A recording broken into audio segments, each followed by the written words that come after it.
I loved theatre. I always wanted to work in theatre. I suppose I'm a very lucky person that from being a teenager in Nottingham, I always wanted to work in theatre. But my skills were not in the creative art side, not performing or directing. I had always worked on the business side, so cut my teeth in the box office, moved up to the finance office, then started on theatre contracts. So really, when Howard and I decided to form a business together, we had complementary skills, and there was no question that it had to be a commercially viable business.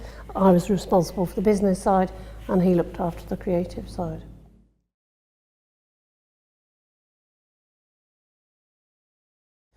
I think in the early years it was particularly difficult because, as any entrepreneur will tell you, one of the biggest fears is running out of cash. And of course, theatre is very seasonal.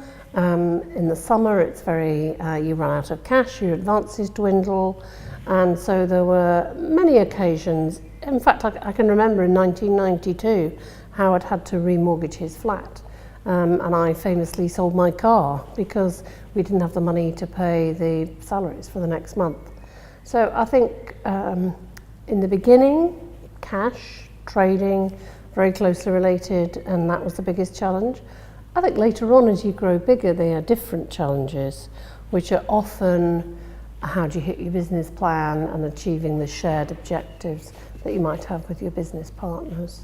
Acquisitions, for example, are another challenge, that when you buy a company, if it doesn't perform to plan immediately, what do? Do you cut your losses and run, or do you soldier on?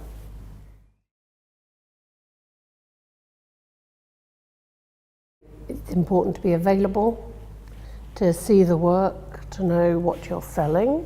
So to see the productions in ATG's case, and to be familiar with what the business is doing.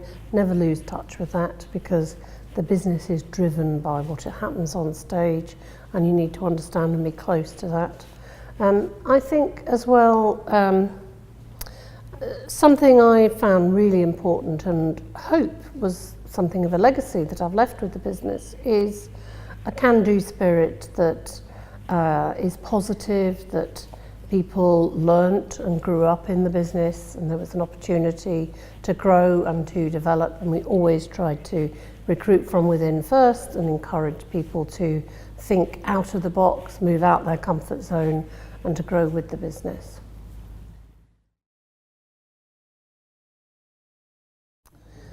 I think if I had my time again, I would go to business school, which is perhaps quite important given where we are.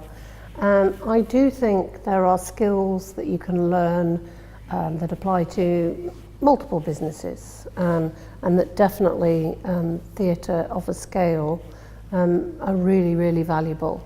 And I had to learn the hard way by doing it myself and making it up, and learning, gathering ideas, being a magpie from other colleagues who'd worked in bigger businesses and perhaps had been to business school. But I think those core skills, probably not when you're first starting off, but maybe when you're a bit older, late 20s or 30s, that's something I would definitely have done given my time again.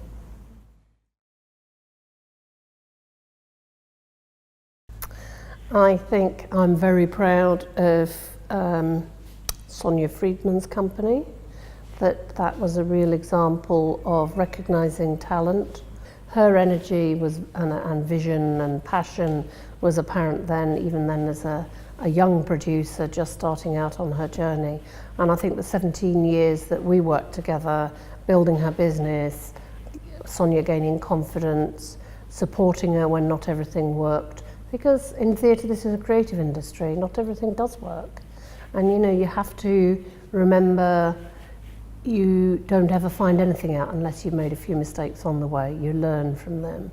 So don't ever do anything that's going to sink the ship completely, but do something that you can put right and learn from. And Sonia had plenty of mistakes. She would say that herself, but I think to see this year that she has the record number of Olivier nominations, which are the awards in commercial theatre in London, than any producer has ever had, I think I felt very proud at that moment.